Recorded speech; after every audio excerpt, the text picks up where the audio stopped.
Hello, everyone, and welcome to the 77th episode of ATL Falcons UK. We are coming in with another win this week, so we're going to cover that. We're going to dip into the Titans, and there's plenty of any other business lined up as well. Of course, I am joined by Mark and Liam, as always. Cal is AWOL, but we will deal with that when we get to it. Lads, let's talk some football. Let's get your overviews of the game. Mark, do you want to start? Yeah, can do. It was another one that went down to the wire. I think when we spoke last week, I think one of the things that we kind of agreed on was we thought it was going to be low scoring.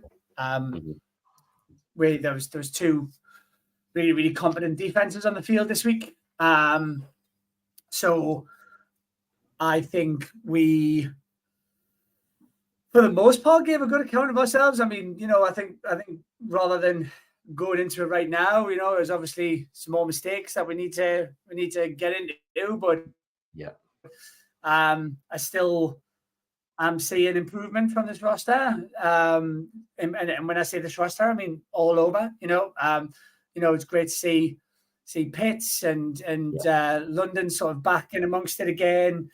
Great to see some big deep shots, which we certainly haven't become accustomed to over the past couple of years. Defense again, just balling out, man. So aggressive, so nasty. Great to see Corderell back in the lineup and seeing some more of that kind of angry running that kind of became our identity last year. So I think it was a lot of positive points, and apart from the aneurysm towards the end, I think it was altogether a pretty solid performance. Definitely. Liam? Yeah, I think it was pretty good overall. I think the defense was really good. Few sort of interesting players, like Nate Landman again was really, really good. Lots of tackles. Like, he's been a bit of a surprise for us, and sort of a pleasant one on that defense, hasn't he? I think apart from like some penalties earlier on, especially, I think Okuda and Terrell were both good. Certainly involved. They might go a bit handsy now and again but they were certainly not backing down from any of their. We know how physical some of the receivers are, especially Mike Evans and stuff on the Bucs, and AJ Terrell was battling every second with him. So it's great to see. That's what you can't shy away from it. You've got to give away some penalties now and again, but you've got to go up with that type of guy, and he did it every single play, so that was great. But yeah, I mean, obviously, there was a few question marks, and I'm sure people will raise them, but overall, we're showing a lot of promise. Like, there's a lot to build on. If we can get clean, I think is the word. If we get a clean performance together, I think there's obviously a lot to work with. A lot of the stuff we're doing, we're sort of beating ourselves really when we're not really allowing teams to beat us or dominate us on any side of the ball. It's usually a bit of self errors, isn't it, that are causing us a few problems. But like I say, I'd rather that be the case than teams, falling all over us. Rather, it's something we can solve. So I think it's certainly solvable. But ultimately, we won the game. So if we can keep grinding out results, stay sort of steady, and hopefully it'll click in the second half of the season, and then who knows what can happen. Yeah, absolutely. Let me pose you both a question then that was raised by JB on Twitter. He's put, while he's certainly showing some abilities, and then references the 3 turnovers. Is it something we can train out of Ridder? Or is that his... Not that it's his ceiling, because obviously we know he's not at his ceiling, he's young, but is that something you can train out, or do you think the nerves is deep set at this point? What, the fumbles are we talking? Yeah, the fumbles. I think you could train one of them out. Okay. You could train the last one out. Like, he could have held the ball in a different position, he could have reached over the line, he could have tucked it, could have used the opposite arm. Like, that's trainable stuff. Yeah. Usually something running backs specialise in, would know what to do in that position. Quarterbacks maybe less so, especially younger ones. The other, certainly the first one, you can't train that out. that happens. He's throwing the ball, it gets hit. That happens to any quarterback. You're not going to hold on to the ball. No. The second one, maybe he could have held on to it, but it was a bad snap. So he's looked a little bit fumbly behind the snap all season, but it's hard to say always how much is him, how much is the centre. Maybe a bit of both. But most of the time he's pretty solid with the ball. Like, it's not like it's happening all the time. So there's been a few occasions, a few more than you'd like. But I don't. Other than the last one, I can't see what you could do about the other two. It kind of just happened. Certainly the first one. That's fair enough. I agree. I think, and I've seen some ridiculous posts on social media over the past 48 hours. Dolman has not been amazing this year as a centre. And I think I referenced it 2 shows ago. Becoming slightly concerned. I mean, I've seen Ridder picking a snap up from essentially his feet a couple of times already this season. Now, look,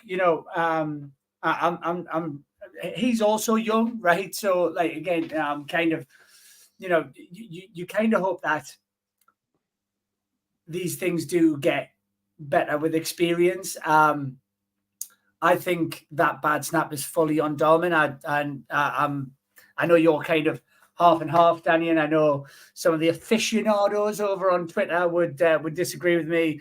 I think it was an awful snap. And I think, mistakes like that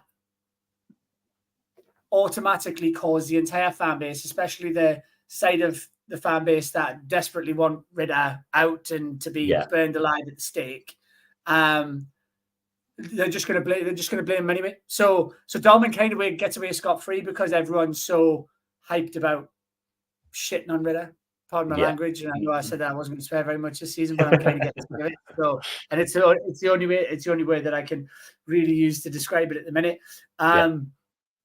So I think 100%. I mean, like Liam said, the run thing, it was so unfortunate. It was a matter of inches. If he crossed the plane with it in his arms, he would have been all right. I think, to be honest with you, he probably just thought he was clear and he wasn't, and that's it's a learning moment. It's a learning moment. Mistake, right? Yeah, but again, I'm going to say this at the beginning of the show, so I don't have to say it again. Okay.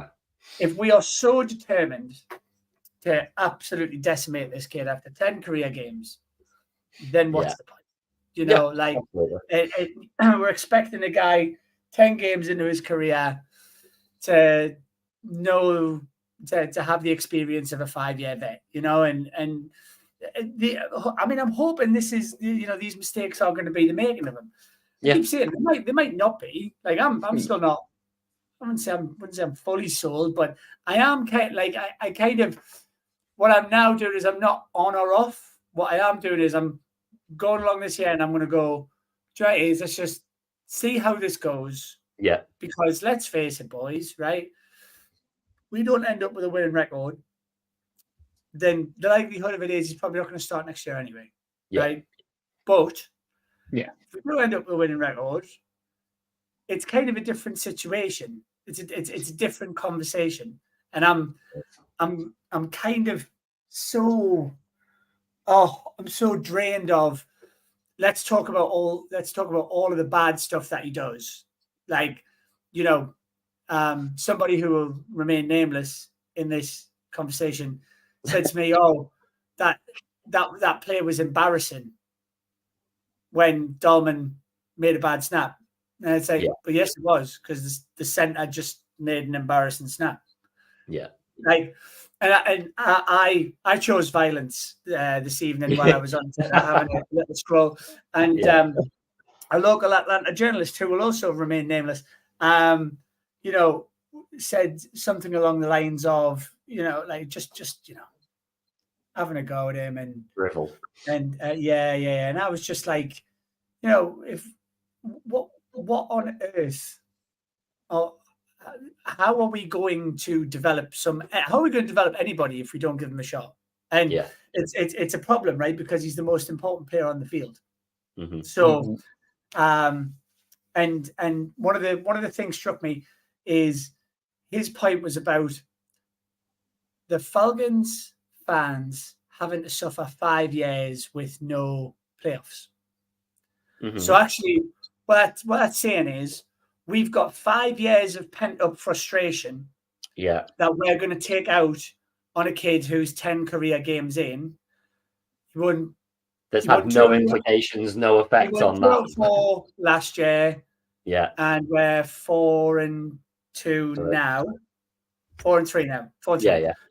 So out of 10 games, he's got a 60% win ratio. Not too shabby.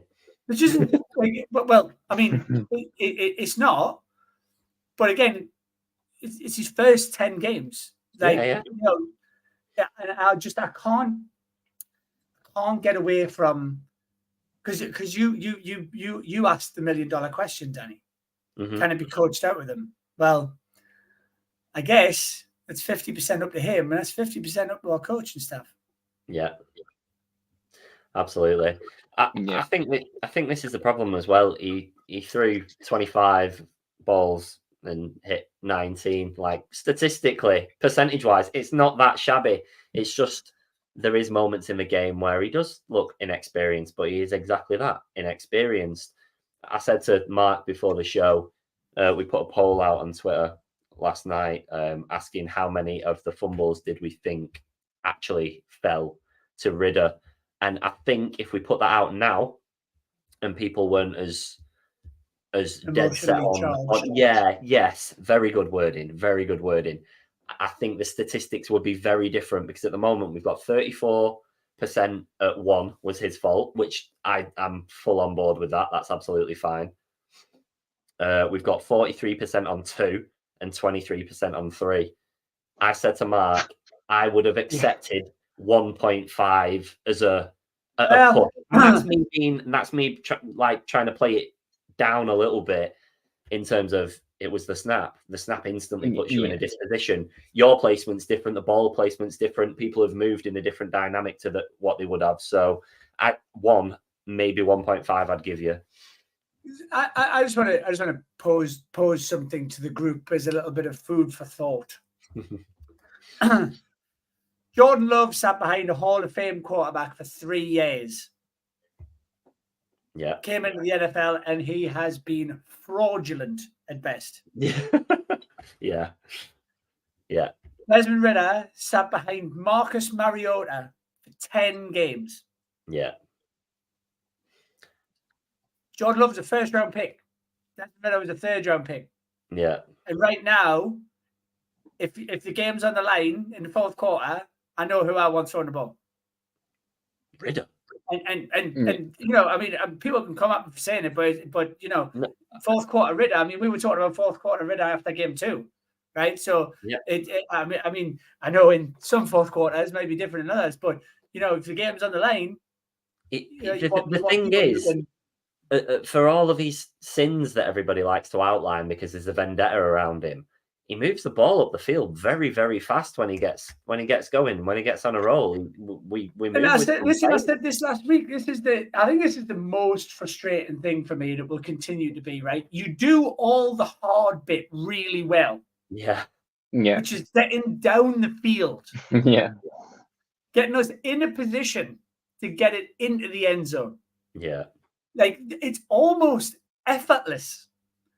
Like, you know, like 10, 15, 20 yards, like just not a problem. Get the ball down. And it's going. And, you know, I just kind of want to segue to a little stat that I picked up, and I'm going to call it out because I did steal it from Aaron Freeman.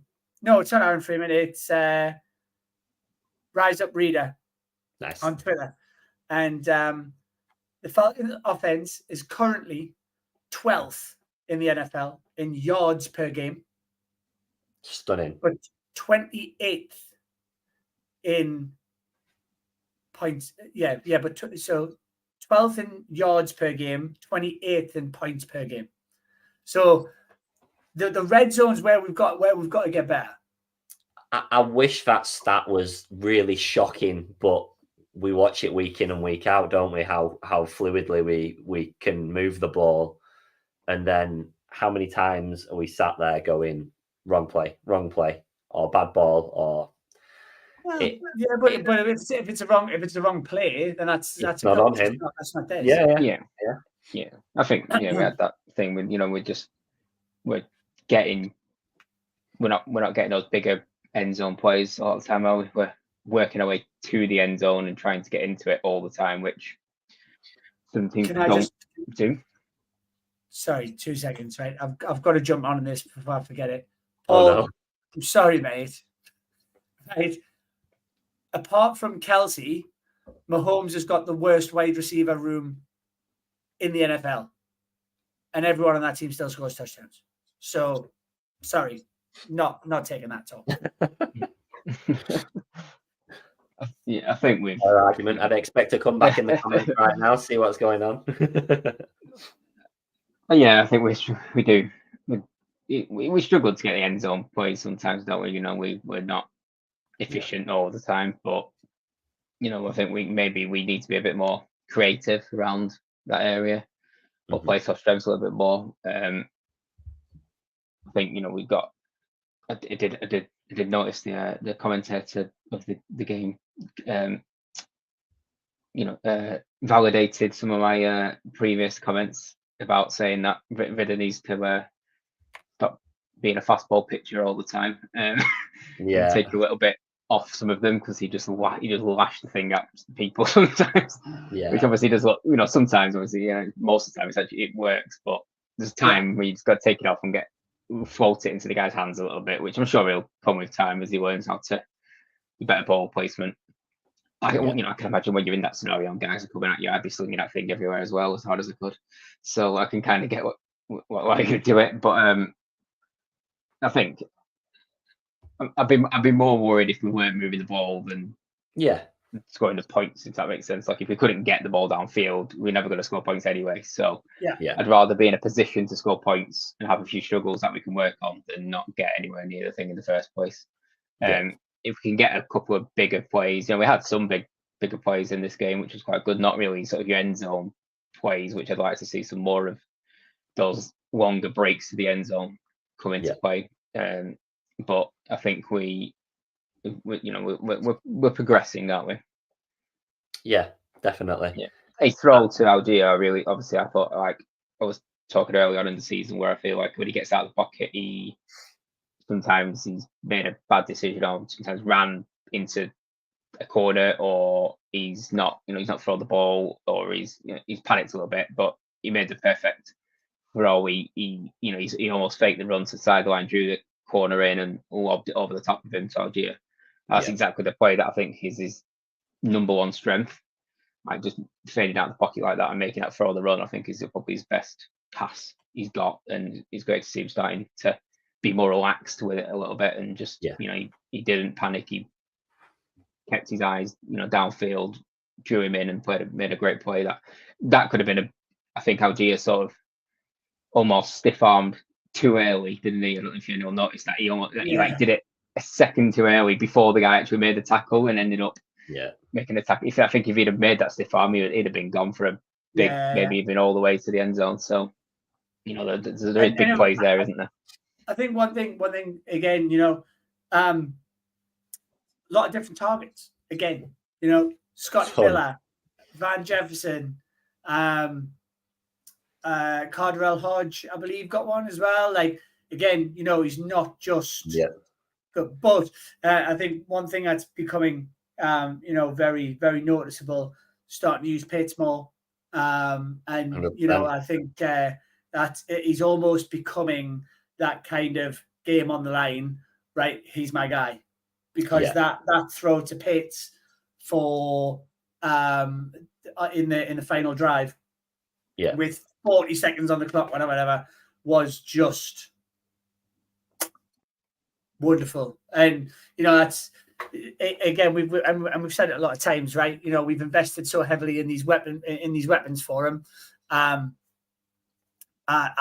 think it's good to see him starting to make use of them. Yeah, absolutely. Like you said, it was a big spread yesterday.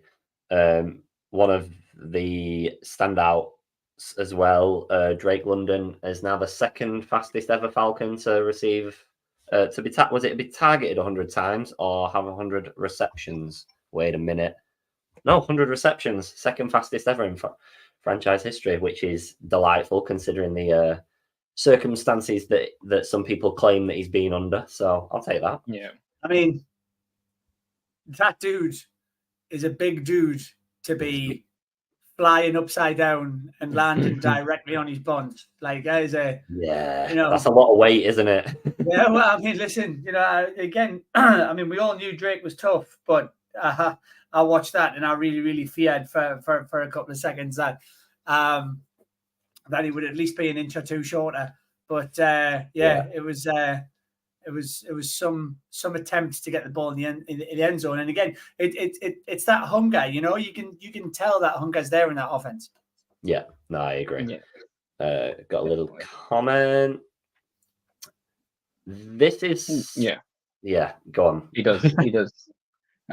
Even near the end zone and earlier on, he works well on design runs. Whether he's a very design run type of runner. Give him a gap to hit, and his forward speed's very good. He's not that agile, but he can run forwards very well, and give him a design run. I think he's be very impactful with that. I think he could easily go 50 plus yards a lot of games. Yeah. That also ties into our previous comments about maybe Smith loosening the load for himself a little bit, but we'll keep it positive now. We'll keep it positive. We've done all the we've covered everybody moaning and whining. Props to the defense again. Surely we've got to give him a little pat on the back and shout out. I mean, across that defense, again, I was a little bit concerned because very early on in the game, AJ was getting cooked by Mike Evans like a couple of times. And listen, Mike Evans can do that to anybody. So, with the best, I'm not saying that as a slight on AJ. I was just, more. I was worried that certainly Evans. I mean, I don't think Godwin really did that much, truth be told, but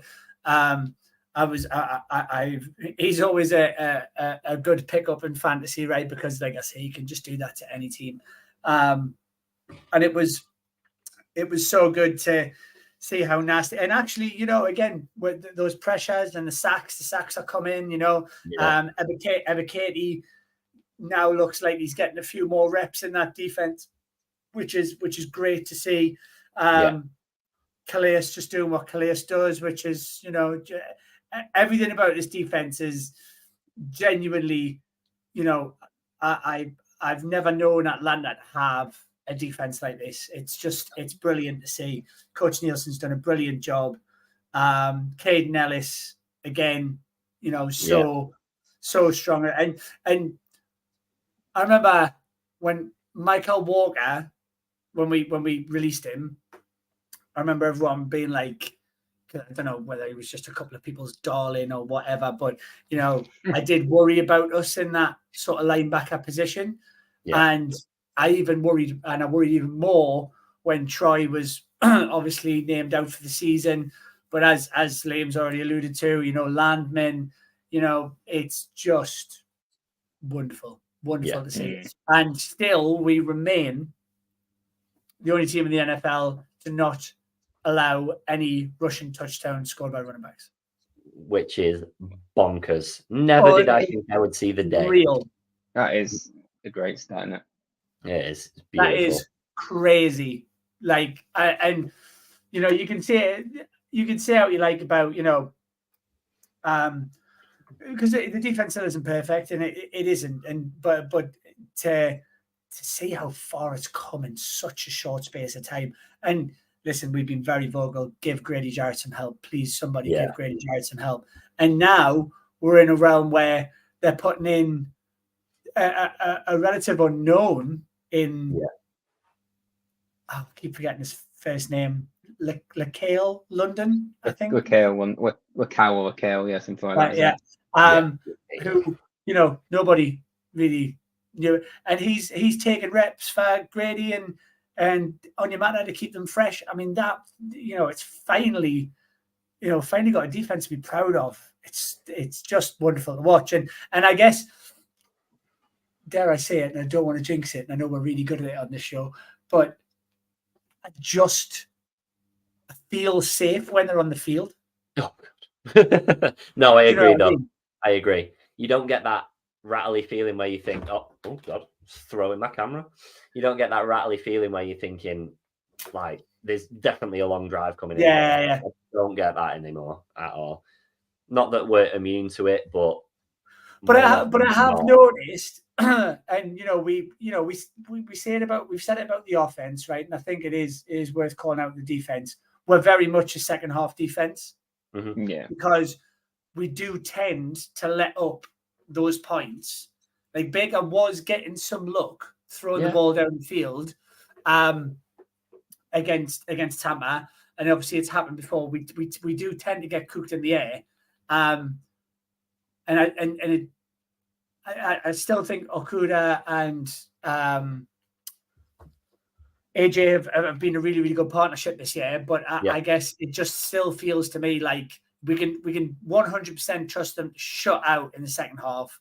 But the first half, we always do tend to seem to almost feel them out a bit, I guess, which is definitely something I think we need to shore up. Yeah, absolutely. Yeah. Just another little pat on the back. Koo, again, just nice, tidy, That's what he doing does. what he's there to do. He's been good. I mean, I was saying this before the show, and Liam, interested to see, because obviously we've run a poll, right? We have. And you'll be surprised to hear that the poll is I guess we probably should have worded it to be most preferred kicker, but of course we've worded it as who's the better kicker.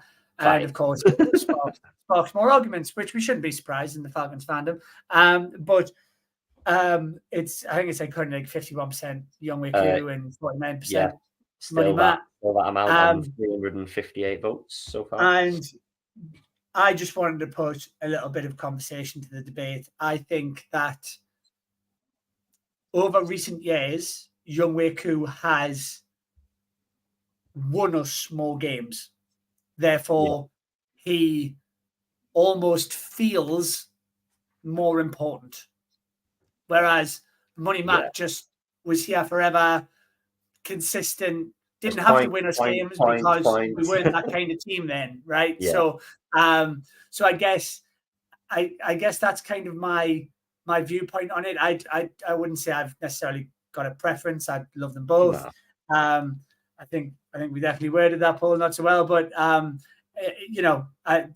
shouldn't be surprised that it's so close because we love finding topics. Somebody put a beautiful set of stats under the post. So thank you, John Sanders, if you are watching any. Brian, 1,758 points in 241 games, which it averages out at 7.29 points a game. And Koo's is 533 points in 68 games, which averages out at 7.83 points per game. So they're very, very close, like 0.5 of a point per game on average. Koo's accuracy is currently sitting at 89.4%, and Bryant's was 85.6%. I'd imagine that last season that he had with us took that down as well. So if you were to remove that last season, I'd imagine they'd be very, very similar on that as well. He had a bit of a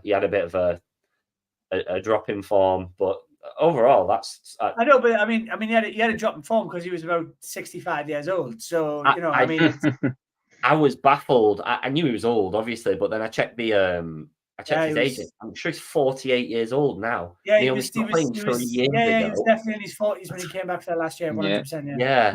I was baffled. I knew he was old. He was cracking on. I mean, it's a position that you don't get hit very often, right? No. Because it's not allowed. So, if you're good at kicking a ball, then you can kick a ball. You can carry on playing. But I think players like Younghoe Koo make you realize how important the position is. Yeah. People with the careers of someone like Matt Bryant, it almost becomes second nature. We don't have to worry about field goals and extra points because he's so dependable. And then you only really miss him when he's gone. But we literally went from him to Koo, and it was kind of like, well, it's okay because we've got another one that we can depend on now. Absolutely. Did anyone, just off the top of your head, did anyone panic a little bit when we had the field goal at the end of the game? Nope. No. I didn't. I was fine. I was like, so I didn't have the game on live, and I was like checking the updates through this app. But I obviously seen the big throw, and I was watching Red Zone, so I was kind of like in between trying to watch it live and stuff there. And I kind of looked of where they were going to have to take the field goal from, and I just counted the odds, and I was like, nah, it's fine. Nah, light work. Yeah. He missed the extra point, didn't he? Has he missed? Yeah, he's had a miss or two so far this season. Yeah, he did. Yeah. He's starting off a little bit wobbly, but he's settled. Yeah, he's settled in quite nicely. Kickers one of positions where they can go. Teams can go through like 2 or 3 kickers. Easy. Or 2 or 3 kickers, and not have a settled kicker for ages. So and kickers can go on hot streaks, right? So kickers can get signed purely on hot streaks. Yeah. And then all of a sudden lose a little bit of mojo, and then next thing you know that. I mean, I remember Rodrigo Blankenship coming out of college, and he was supposed to be the next best kicker since sliced cheese, and then he was on the Colts for like a year, 2 years maybe. Yeah. He was great at first, but then he went off. Colts just went, no, I'm not playing with you anymore, and then that was it. I don't think the dude's been re-signed since. So it's just one of those kind of positions. Some people can be okay at it. Some people can be really good at it. And remember, like I think we have to kind of have a moment here for Koo. He was released by the Chargers. Yeah. So he's obviously kind of gone on a bit of a downward streak, and then we picked him up for Nish, and then he's obviously just gotten better and better and more consistent. And like Liam says, it can happen. And he's only 29, so if he goes by Money Matt's policy, then we've got at least 17 more years in him anyway. So light work. Just a little note from Matt in the comments. Absolutely. Agree. I take it. Any advances on that? Yeah, I think there's a couple on the market now that are worth going after. Top my list would be Daniel Hunter from the Vikings. I think certainly if Vikings seasons keep going the way it's going, I think they're going to have a little fire sale. So I would 1,000% go after Daniel Hunter. Liam, about you? I mean, I don't know what we can afford. Well, we freed up a bit of money. I'm sure we did because we restructured. Was it Jake Matthews' contract? So I think we've got a little bit in the bank. I think maybe it's about 15 mil. I think. I'm pretty sure Daniel Hunter's like the second or third highest paid pass rusher in the league, isn't he? 20+ million. So we'd have to have some cash in the bank, I think. But the teams can make it work with things going on, can't they? So, Chase Young. It'd be a punt, wouldn't it? But bring some juice though. Yeah. If he stays on the field and sort of develops a bit, you'd be worth a risk at the right price, wouldn't it? If you wanted to go balls to the wall, and I'm not saying we should because I think it'll be expensive, right? Oh, no. But if you wanted to go balls to the wall, pick the phone up and get Brian Burns from Carolina. No. That it is balls to the wall, but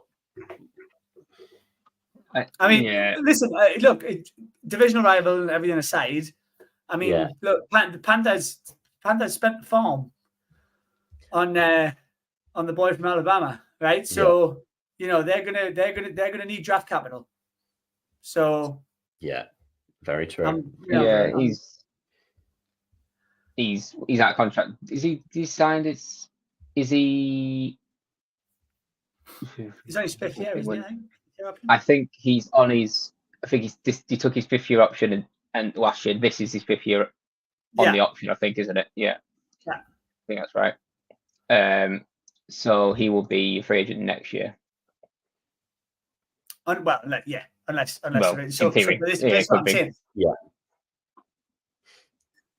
Panthers aren't doing anything. They've got no draft capital because they've spent it all on Bryce. So and let's face it, right? We all know that they did that and then went, maybe should have done that. Yeah. And then still didn't get the best quarterback out of the draft. So lulls there. But I just I can't help but feel like there's a phone call there. I mean, whether Panthers might be wanting first-round picks and all that sort of stuff, and that's obviously not going to happen. But if anybody can do the deal, I think it might be Terry. Yeah, no, that's fair enough. He's done the business so far, hasn't he? I can't see them trading Brian Burns to us in a million years. with who we are. Just maybe they trade him, but not to us. Yeah. He'd be awesome. He's one of my favorite players in the league. But right, it'd be great. Yeah. All right, chaps. Unless you have any side notes about the Bucs game, still, we can look ahead to the Titans. Nope, no more side notes from me. Nothing at all. Stunning. So Titans sitting at 2-4. Just had the bye week, so coming in fresh. The game before the bye week, did they lose to the Ravens? Yeah, 24-16. They lost to the Ravens. How are we feeling? Sitting at 2-4, obviously fresh off the bye week, but well, I mean, they only caused so much damage to the Ravens because of Derrick Henry. I'd like to think our defense could stand up to that. Tannehill's injured, so it's going to be Malik Willis or Will Levis. not quite as daunting. I'm not worried about either of them. No. Purely because if they're picking, I mean, when Tannehill got injured, they put Malik Willis straight in. So that tells me that Will Levis ain't where they thought it was going to be. So, well, they did he clear straight away, didn't they? That he was Malik Willis was second. It was the backup straight away, and he stuck with it. With all due respect, he was awful in that game. I watched it.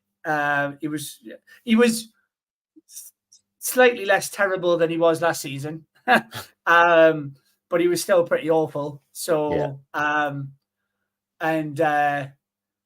I'll be. I mean, you know me, right? And because I'm weird. I take things really, really personally. And when the Titans released that video for the London game, directing people coming over, Americans coming over for the London game that you shouldn't tip in restaurants over here. I'll be honest with you. I just want to see their weird little expansion team franchise get embarrassed. So I'm not worried about Titans. Sorry, just to sidetrack away from the actual game, that publicity video thing was one of the worst things I've ever watched. How to push away tourists in one video. It literally encapsulated everything that we don't do. I was like, what do you mean you don't tip? I get not tipping the same way as you do in America, but what? From somebody who spent a good 7-8 years of my career in hospitality, I was genuinely insulted by that. So I hope we absolutely dick on them next week. Yes, let's hope so. Go on, Liam. Give us your overview, and we'll break it down a little bit more. Yeah, I mean, it's a team that you would expect to beat. Like, is Tannehill definitely not back? I know they're just coming off the bye, so I don't know if he's going to be back or not. Yeah, I'm not sure. I mean, he hasn't really been that good. No. Anyway, So I'm not saying massively worried about him, but yeah, I'd rather not play against him. I'd rather play 2 against touchdowns for 6 interceptions he's on so far. No, yeah, I mean, he's not good. 62. Not, like, yes, I'm not like, not to like. The Titans are expected to be a bad team this season, and they are. So like, it's not really it's a game that you'd look at. Any team will be looking at and expect to sort of win that game because they basically, apart from Henry, they've got rid of everything, haven't they? So we expect to go out there and beat them, and we probably should. But sometimes it worries me a little bit against the teams that we should beat. Agreed. But I would expect if our game plan is executed well, I don't see how they can beat us, especially if Willis is at running back. The only way they can obviously beat us really is if Derrick Henry has a Derrick Henry game that he can do against anyone. But if we can, keep him to, you don't completely stop the guy, but if you can keep him, to a solid level, they've not got enough of the past game to beat us, surely. Yeah. Just a little comment from Paul as well, in case anyone hadn't seen today. Safety gone over to the Eagles for a little bit. So pro goal safety as well, like for what was it, like a fifth rounder and a sixth rounder? Just a crazy business decision. Like, tell me you don't care about the season already without telling me. You know what I mean? Like, just don't get us wrong. He's not amazing, but he's still another good player that the Eagles have managed to pick up for next to out. So that only helps us really. Just another little bonus. Where do we sit comparatively to them? Their offense is ranked 29th at the moment. Defense is 11th though. Passing 30th and rushing 21st. Obviously, that doesn't take into consideration the bye week. That's done proportionately. Sure. But I think what we said about this week's game against the Bucs. We're going up against tough defense, and we managed to move the ball quite easily against them. Mm-hmm. So, 11th ranked defense. Again, I think realistically we can, if we are doing what we should be doing, and limiting the mistakes. Yes. Then we can move the ball against anybody. Yeah, that's the thing. Don't beat ourselves. I think we'll be absolutely fine. Worth noting, we did it without Bijan as well. Yeah, no, that's a very good point. We kind of skimmed over that one, didn't we? He did the interview after the game saying that he'd had a headache all day and the night previous, for anyone that didn't catch it. Makes sense, but then also didn't make sense to me to even have him in there at all if he was feeling rough. But at the same time, I think he said something like, I really had a bad headache before the game, but I took some medicine. It just kind of felt to me like he was just trying to fight through it. And the problem is the guy's such a team player. I think he probably suited up just because he didn't want to let anyone down, and just thought if I just power on, I'll be all right. Which so really what Arthur Smith did was probably the right thing. I think also what we definitely seen this week, not to go back on old ground, but what we definitely seen this week was a lot more of the angry running that was very much more our identity last year. So what I think really what that proves to me is actually what you should be doing is you should be having your complementary angry running and then sprinkle a bit of Bijan into that rather than the other way around. Because I do feel like there's been times this season where they've given it to Bijan on the kind of hope that he's going to do something magical, whereas actually it would have probably been better to put Cordarrelle in there, for example, or whatever, So through. Patterson has some really nice runs, didn't he? I thought he did well for somebody who's not played a lot.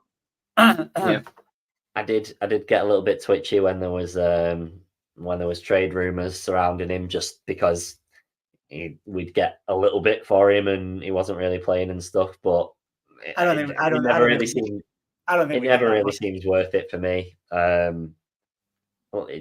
God, last year he played as a receiver as well for so that's something that we're not blessed with in depth this year. So he's obviously I think it's more because of Corderell's age and obviously the injuries that he's had over the past year. He's had probably like 2 sort of injuries that's kind of knocked him out for a few games at a time. Yeah. And I think what they've just done now is they've gone, right, okay, well, Algier, you're next up, get yourself into the slot, or get yourself on the outside or whatever. And Algier's doing that perfectly well as well. So I think it's just obviously a part of Arthur's offense. Yeah. I think Patson contract this year, since last year. I think so. Yeah. I imagine he'll go. I would guess. I don't think we'll give him another one. I can't see how he fits. I can't see how we pay him enough to see him fit in. With Algier and Bijan. I don't think we can get enough out of him. Yeah. To pay him. I don't know. I mean, vet minimum. He's on decent. Values himself more than that, yeah, I reckon so. I think he's on. How much? I don't know what he's getting. It would break my heart to see him go. So I'll be honest with you, I'm not ready for this conversation yet. give it another 6 game weeks and we'll get closer to it. We'll be fine. Yeah, okay. Yes. Just as a side note, last time we played the Titans, we lost 23-3 in 2000 and when was it? It was 2021. So I hope it can't get that bad. I hope we can't fall to that level. So no, I would imagine the Titans would be a very different team back then. Yeah, absolutely. I've not really got too much more on the game coming up, to be completely honest with you. Unless anybody else has got bits to dip into. Not hugely. I think it's probably worth noting that certainly the next 3 games are just extremely minimal. Should I say not minimal? That's probably the wrong word. Winnable was the word I was looking for. Winnable. Sorry, I think I just need to hit Control Alt Delete on my brain there for a second. I think it's Titans, Vikings, Cardinals. If memory serves me correctly. So, for me, and just harking back to a point we made last week, and we've definitely made it earlier in the season, you got to win your divisional games. Yeah. Right. 100%. So, we're 2-2 in divisional games right now. Right. So, great start. I touch wood again, don't mean to jinx it, but the Saints are still looking absolutely horrific. I think if we can continue to limit these mistakes and this development keeps getting better, and like I say, this is not me. This is not me saying I think Des is 100% the answer, but it's a very, very, very strong chance here.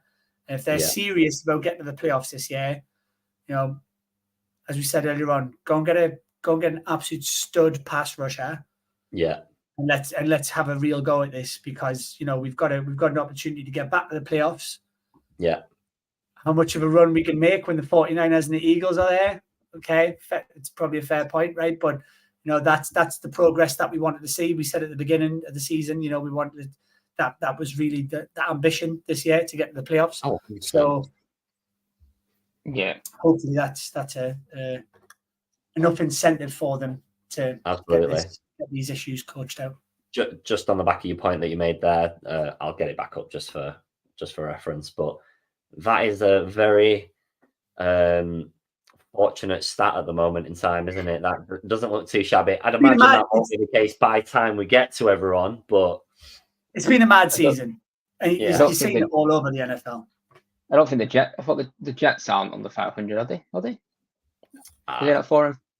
I don't know. I thought they were 4-3, but I might actually make it up. To be honest, everybody could be right. I would have put it up. He could well be. Paul could just be out here trolling us to make us look idiotic. I've just made an assumption that the Jets weren't back. Maybe they are. Joe, you're just watching them every week, thinking they win more than they lose, but actually that might not be true. They might have lost every game. I think they're 3-3. I don't know. 3-3 are they? I'm trying to get it up as we speak, but it's very slow. Oh, the 5 yeah, there you the 3 go. and 3. 3 and 3. That's our Right, 5 right, and 2. Yes, yes, not too bad. Not too shabby. But, not too shabby. I think that game, not that game in particular, but that by the time we get to that game, which is week, I can't remember now, whatever it is, but that we've got like 4 or 5 games before that game. I think that's we have to be in a good position by that week. Yeah. I mean, because that's where our sort of most winnable games are. We're going to face Minnesota without Jefferson. I'm much more worried if they had him on the field. We get to New York, and then it's like New York, Tampa, Chicago, and Colts, isn't it? Around that hitting Saints, I think around there. Panthers sprinkled. They're the tougher games in terms of a run this season, I think. Yeah. So if we're in a good position by then, here we go. Teasing us, Paul. I think if we're in a good position by that Jets game, we can sort of take a 500 out of that back right at the end of the season and still probably make the playoffs. Still, So I wouldn't want to rely on beating Southern teams towards back end of the season, but I think we could be in a very good position by the time we play them. And like I said, I think a couple of shows ago, could come down to that last game. Like I'll be sick if that's the case. Thankfully, we play the Saints much before that anyway, don't we? So we play the Saints after this next run of 3 games before we go to the Jets. Yeah. It might not necessarily be the Saints that we're up against, if you will. I reckon if the Panthers are as bad as they are, I'm sure I've made the assumption the Panthers are playing the Bucs on the last game of the season. That would be interesting if the Panthers still suck. The Bucs, you would, if they're in a strong position, probably expecting to beat the Panthers, and we need to beat the Saints or something like that. It could be something like that, couldn't it? Yeah, no, absolutely. I'm not ready for this. I'm not ready for this. This deadline day scenario. I will have a heart attack on that day. It's already making me nervous. So yeah, me too. I'm actually getting a bit heart palpitations speaking about it. It's not even a real scenario yet. I was going to say the fact that we're even thinking that far ahead is absolutely crazy. Yeah. 1 week at a time, boys. Titans first up. Yeah, honestly, you've asked me last week after the loss. I'm like, we're done. We're finished. 1 week later, I'm talking playoffs again. I just want to quickly put this out, and maybe this is the final talking point of the show, right? And with Ridder, obviously, kind of having the challenges that we're seeing at the minute, and Danny, you asked about whether, can it be coached out of him, et cetera. Yeah. I think,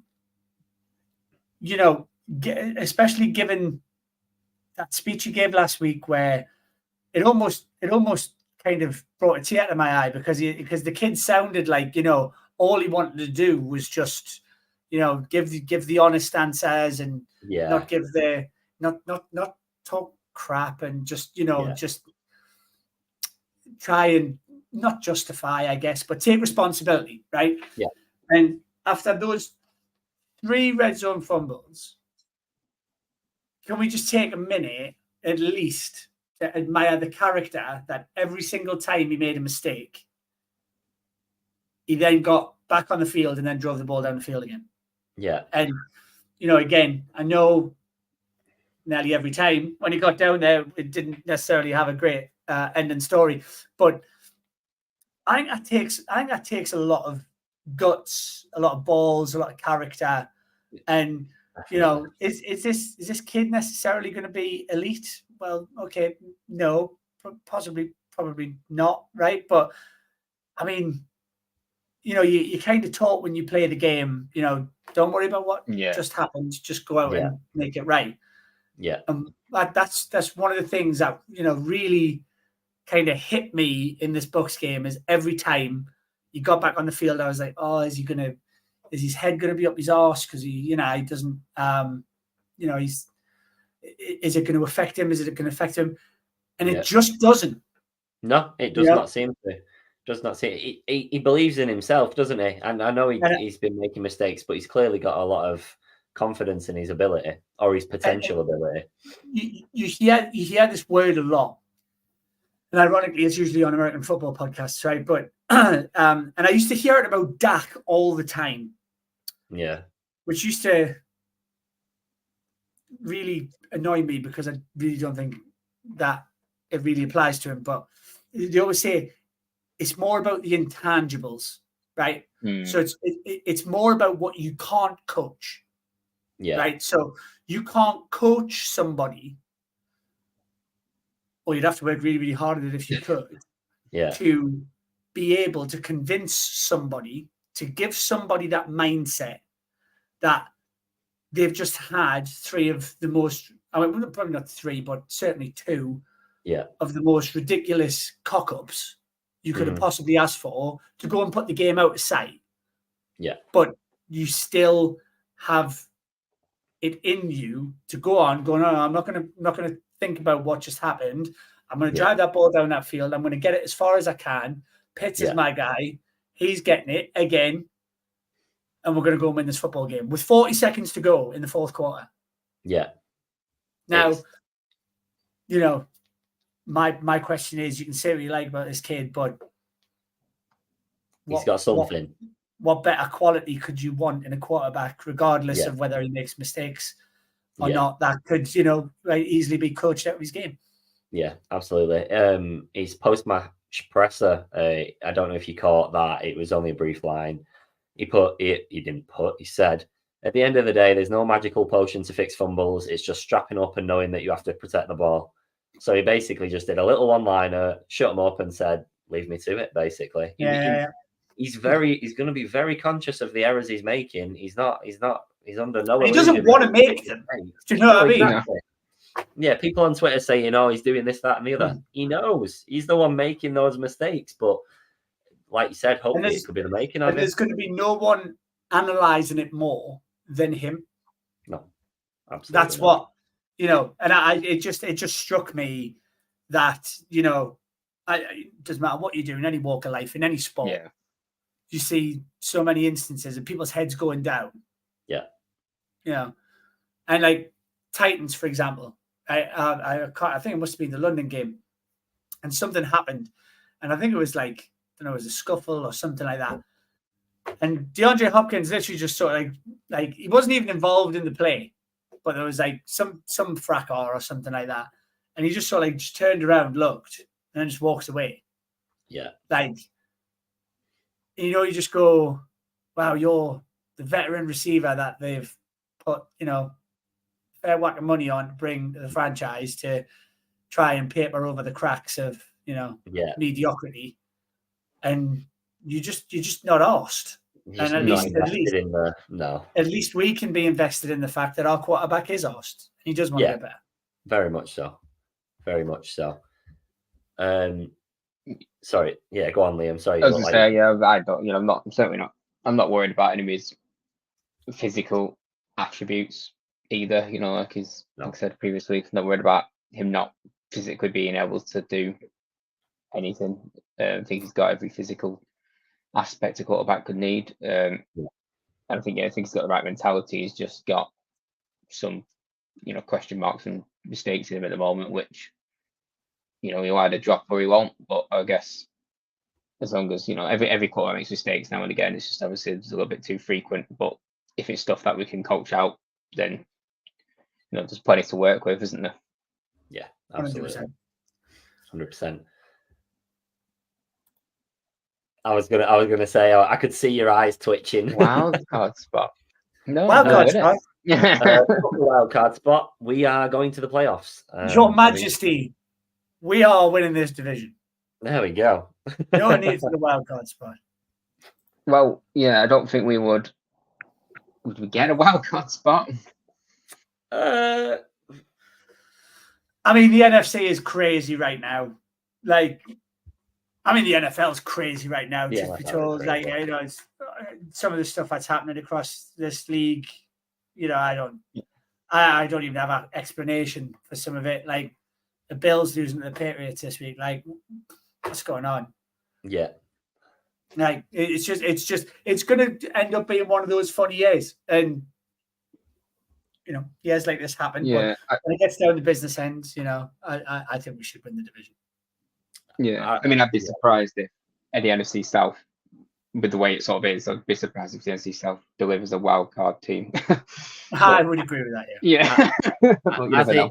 As it stands at the minute, after the Eagles, the 49ers, the Lions, and ourselves all currently top, the Seahawks are sitting at 4-2, Cowboys are 4-2, then it's Tampa on 3-3. So there is a little bit of a gap at the moment in time. Obviously, a lot can change, but we might be pushing it. Yeah, there's no division being dominated as such. Obviously, the Kansas are good, but nobody else has sort of been amazing. The Eagles have been good, but actually about having patchy also in places. But the other than that, there's nobody. And Hurts is 100% just sleepwalking into a bad injury because he's playing hurt at the minute as it is. Yeah. So you could even see the Eagles, potentially drop, because do you know who their backup quarterback is, guys? Is it Mariota? Isn't it? Is it Mariota? I 100% missed that one. I probably muted him from my search bar on Twitter, to be fair. You mustn't have caught it. Like, there were times in the preseason where, like, we had Eagles fans tagging us going, "Bro, how did you put up this guy?" I completely missed that. I'll go have a look back. 100%. He probably got ball out. Like Listen, Niners have got some injuries at the minute. You never know. You never know, right? But NFC's shaping up to be a bit of a wild one. So we just need to buckle up and enjoy the ride. I think the NFC North has been apart from the Lions being good, the NFC North has been way worse than I expected it to be. 2-4, 2-4, 2-5 at the standings at the moment. So it's I expected the Vikings to be probably on a winning record or around about there. I expected the Bears to be a win or better than that. Yeah. Packers to probably be maybe a win, maybe better than that. Yeah. So that's the crap division. Yeah, it's not looking great. Worth saying, just for any other business as well. Yeah. So Bears have looked a little bit rough this season, right? It's fair to say. Everyone was calling for, and myself included, to be honest with you, like, it's restarting the Justin Fields conversation, all that sort of stuff, and he's now injured. And then out of nowhere, I can't remember the dude's name, undrafted backup quarterback, rookie. It's quite pretty. Tyler Bandage or something. I can't remember his name now. I think Tyler Bajan. Yeah, something like that. And absolutely balled out this weekend. So again, it's just like this season, man. It's crazy. I have also got a little bit of any other business, just kicking the teeth. If it's about Taylor Swift, I'm going to leave the call now. No, it's not. It's about one of our boys. Just Julio going over to the Eagles just for a little bow out, I imagine. For a little spot of ring chasing. For a little ring, yeah. And he played his first game and had 1 reception for 3 yards last night. And if he wins the ring, he will not give a fuck. But yeah, I thought I know he broke our hearts, but I thought I'd give him a little shout there, because if you remove the incident, he deserves a ring. It'd be. Listen, I love the man, but I'll never forgive him for that. Oh no! I know. I accept this. I know. So you can do all the ring chasing you want, Julio, but yeah, I genuinely hope it never happens. I am a bitter man, and you made me this way, so actually it's your fault. Fair enough. Yeah. Maybe we meet him. Maybe we meet him in the playoffs. Who knows? Yeah, can you imagine? On Mariota's first game in. That would be beautiful. I'd take that. We'd go in odds on favourites. Right, gents. I am all done with any other business. Are we done for the night? We are. And go Gators this weekend. Go Gators. Go Gators. Yeah, I'm sure everybody's noticed you're donning that. You've been camera facing it for the whole show. So yeah. I'm sure we'll have some in the comments that are anti-Gators. Love it. Go on, Mark. I'll be honest with you. It's the absolute worst thing I could have done because the Gators are probably going to lose. But but we're here now. I like the abuse that I get from the you've got to take it. Georgia fans that are in the other groups. So I love it. Go on, Mark. You can do our lovely little sign off. Because your catchphrase just has a ring to it. Yeah. So, guys, thank you very much for tuning in this evening. As always, it's been great having a chat. Been great reading some of your messages in the chat. If you, this will be going live across all platforms. So, if you don't follow us already, Apple Music, Spotify, or wherever you get your podcasts, make sure you do us a favor, go over, drop us a little subscribe, YouTube as well. We're everywhere. So, holler at you boys. It has been a pleasure. See you all later. See you later.